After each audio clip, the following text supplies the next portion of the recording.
เด่นเนื้องามเหลือสุดพันละนาทิวทัศน์ท้องนาภูผาทงกว้างงามยิ่ง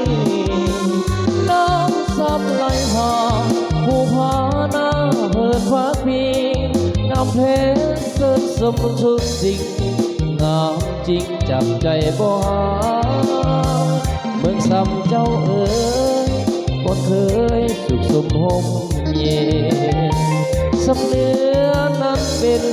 ทิศทานสำลัดหัวใจสายยานคอยข้าม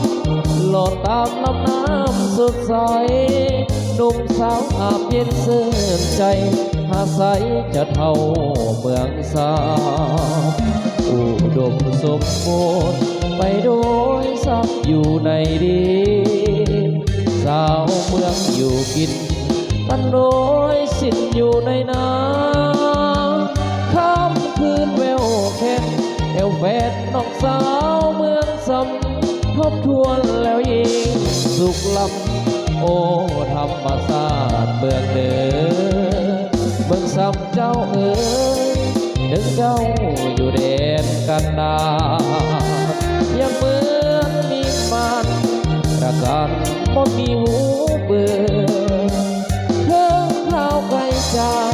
จำฟ้าจากทิศเมืองเหนือคิดถึงเมืองซ้ำทุกเมื่อบนเลือจะหวนกลับมาเกี่ยวกันเด้อที่เรากำลังละไงใหญ่โต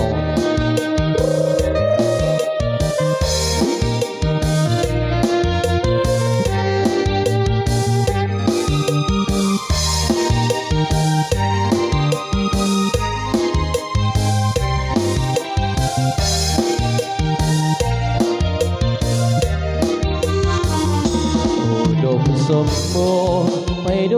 ยซับอยู่ในดินสาวเมืองอยู่กินกันโดยสิ้นอยู่ในน้ำค่ำคืนแววแค่แอวแฟนน้องสาวเมืองซ้ำทบทวนแล้วยิ่งสุขลำโอ้ธรรมศาสตร์เมืองเดินเมืองซ้ำเจ้าเอ๋ยนึกเจ้าอยู่แดนกันดายังเหมือนวิมานประกาศบ่มีหูเบื่อเพิ่งข้าวไก่จางจำฟ้าจากทิศเมืองเหนือคิดถึงผมใส่ทุกเมื่อ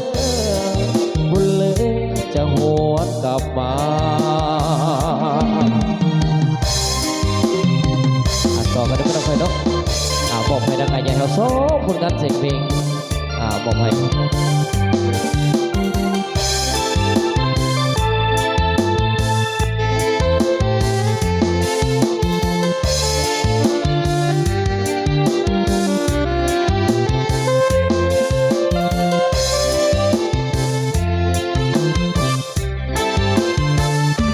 นาวบอกเมืองเหนือเพื่อสาวเมืองใต้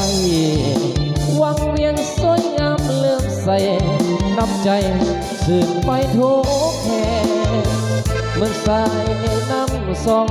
ไหลลองดักเดินหินแกงน้ำหมอกสากมาให้แห้งแห่งใจขาดผู้เอปีหนาวบอกปานใดยังคิดว่าเป็นแดนสุดสมมูลานำพาแห่งงามยิ่งนกน้อยคอยเพียงส่งเสียงอีกยกสกยิงหนาวบอกสั่งมาแอบอิงขาดยิ่งสาวระโทพาปรึกษามาหลายหลากสีเหมือนแดนสุขาวดีสร้างงามเลือที่สวนโสมชวนใจข้าฝันหาด้วยใจนิยมธรรมศาสตร์สุขสมสุขแสนชื่นชมแห่งเมืองสวรรค์หนาวบอกปานใดยังอยู่เจอ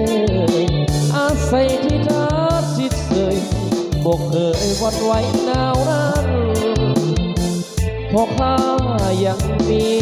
ภาระหน้าที่สำคัญหนาวบอกเลยจะประกันชีวิตทหารต้องโทเอาเกี้ยวกันอีกคือทำไมใหญ่เฮาอ่า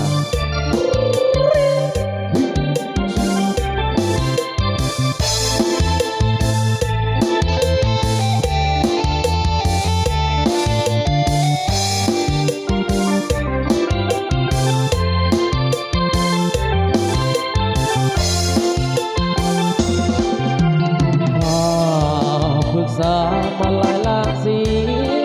เหมือนแดนสุขาวดีสร้างงามเรือที่ส่วนสมส่วนใจข้าฝันหาดวงใจนิยมธรรมศาสตร์สูงส่งสุขแสนชื่นชมแห่งเมืองสวรรค์หนาวหมอกปันใด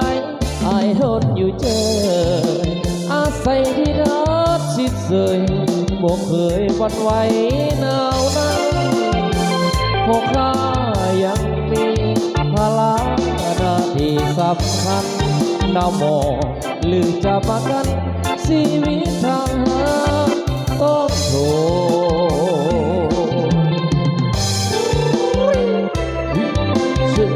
ษจอดเนาะ